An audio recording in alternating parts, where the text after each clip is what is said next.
Herkese merhaba arkadaşlar, kanalımıza hoş geldiniz.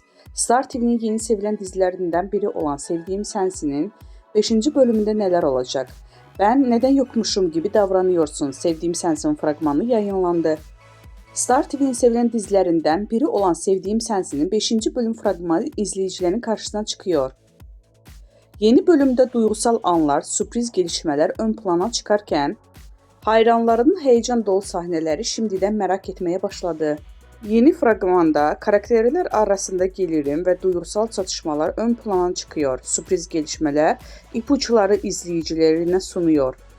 Başrollerini Aytaç Şaşmaz ve Helin Kandemir'in buluştuğu Sevdiğim Sensin 5. bölümü izleyicileriyle buluştu.